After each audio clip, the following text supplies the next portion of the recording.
rangkaian start delta konvensional. Teman-teman sudah tidak asing yang namanya rangkaian start delta konvensional, terutama teman-teman yang bekerja di lingkungan industri dan yang ada motor listrik 3 pasanya. Nah, pada kesempatan kali ini saya akan membahas rangkaian start delta konvensional. Mari kita bahas.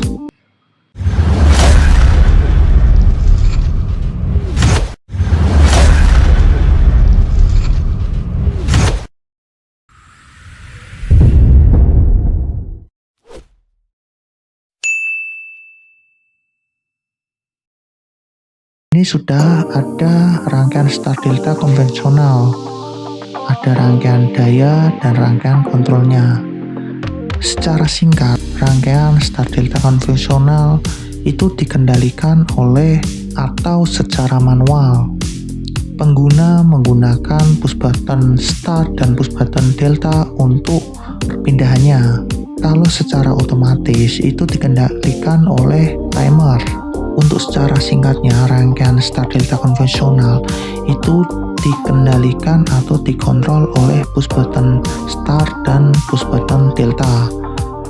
Kalau secara otomatis itu dikendalikan oleh timer untuk secara perpindahannya. Ini sekarang kita membahas yang namanya start delta konvensional. Di sini terdapat rangkaian dayanya.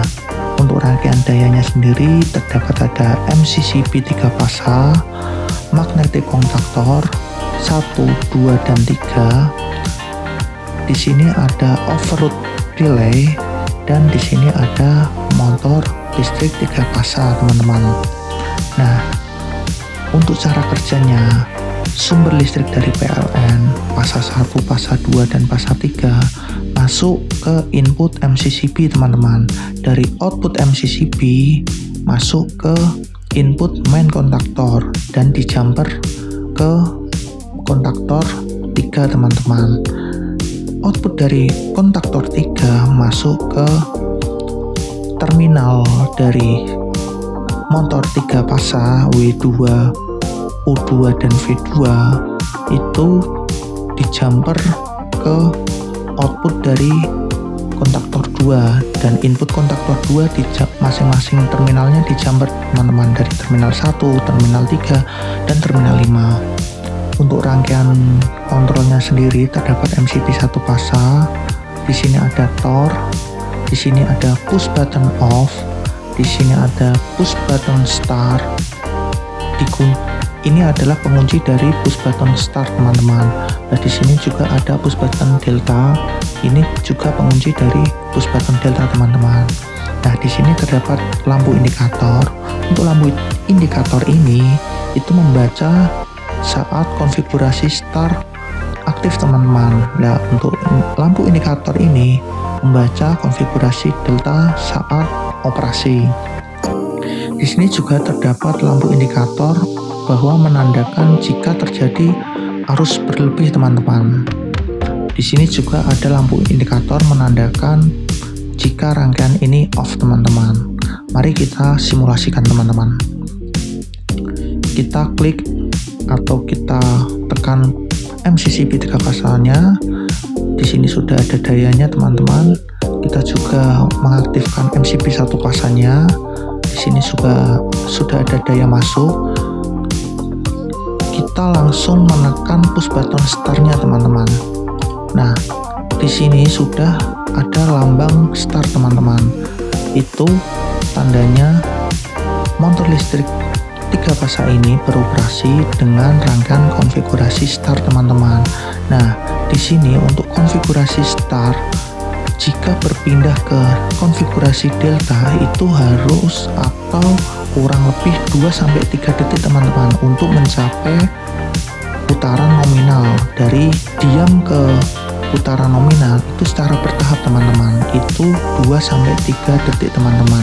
Langsung kita tekan push button deltanya, teman-teman. Nah, di sini sudah ada tanda segitiga bahwa menandakan motor listrik 3 fasa ini beroperasi secara delta, teman-teman.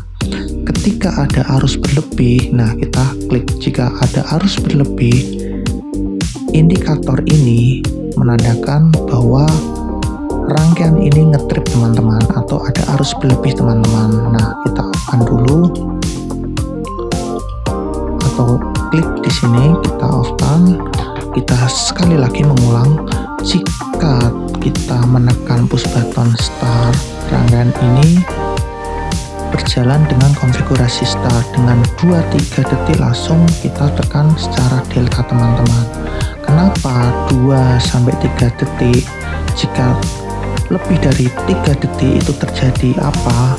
Nah, untuk video selanjutnya saya akan membahas itu teman-teman, tetapi kali ini kita fokus untuk ke rangkaian start delta secara konvensional teman-teman. Ini adalah rangkaian delta secara konvensional. Untuk next selanjutnya saya akan membahas bagaimana jika kita tidak menekan push button delta, hanya menekan push button start, itu terjadi apa teman-teman. Nah, itu kita bahas ke next video teman-teman.